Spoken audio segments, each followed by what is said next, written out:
কানপুরের এই সকালটা একটু বেশি বিশেষ বাংলাদেশি ব্যাটারদের জন্য, তবে ব্যাটারদের না বলে শুধুমাত্র মুমিনুল হক বলাই তো শ্রেয়।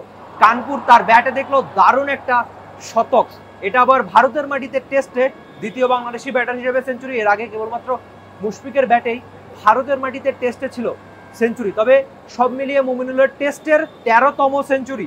মুমিনুল বাংলাদেশের পক্ষে টেস্টে সবচেয়ে বেশি সেঞ্চুরি করেছেন তিনি। সাকিব, তামিম, মুশফিকরা তার অনেকটাই পেছনে।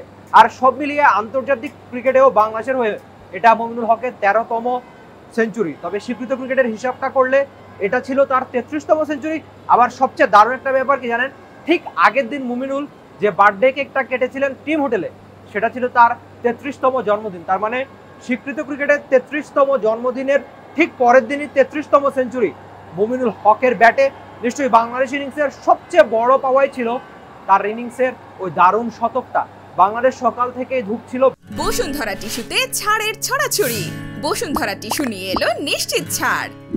বিশেষ করে জাসপ্রীত বুমরা দারুণ বল করেছেন, সেই বোলিংটা সামলে ওঠে যেখানে অন্যান্য ব্যাটাররা বেশ ঢুকেছে।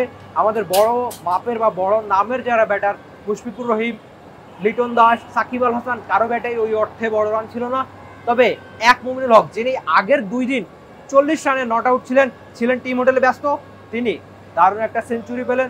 তার ব্যাটেই বাংলাদেশ এখনো লড়ছে ভারতের সঙ্গে। ওই যে বলছিলাম না, 13টা টেস্ট সেঞ্চুরি অন্য কোনো বাংলাদেশি ব্যাটারদের নাই। তার মানে মুমিনুল হক যে টেস্টের কতখানি নিবেদিত, কমেন্ট্রি বক্সে কিন্তু তার জন্য অনেক প্রশংসা ঝরেছে। সেটা তামিম ইকবাল থেকে শুরু করে ভারতীয় কমেন্টেটর, তারাও বেশ অনেকখানি প্রশংসা করেছে। তবে তামিম ইকবাল একটা দারুণ কথা বলেছেন যে মুমিনুল হকের চ্যালেঞ্জের কথা। মুমিনুল হক কেন চ্যালেঞ্জটা নেন, কেন চ্যালেঞ্জটা তার সবচেয়ে বেশি, কারণ তিনি বাংলাদেশের এক ফরম্যাটের ক্রিকেটার। আর এক ফরম্যাটের ক্রিকেটারটা খেললে মানে লম্বা সময় যে তিনি বিসিবির খেলার মধ্যে থাকেন তাও কিন্তু না, তার নিজে প্র্যাকটিস করতে হয়, সেটাই সবচেয়ে জরুরি। আর সেই কাজটা তিনি ঠিকঠাক করেন বলেই তার রেকর্ডস তার পক্ষে কথা বলে। বিশেষ করে টেস্টে বাংলাদেশের অন্যতম সেরা ব্যাটার এই মুমিনুল হককে বললেও বোধ করি ভুল বলা হবে না। মুমিনুল হক ছিল বাংলাদেশ ইনিংসের সবচেয়ে বড় পাওয়া। 33 বছর বয়সে 33তম স্বীকৃত ক্রিকেটের শতক কেবলমাত্র মুমিনুল হক বলেই হয়তো সম্ভব। Rifat Emil, T sports, Kanpur, Bharat.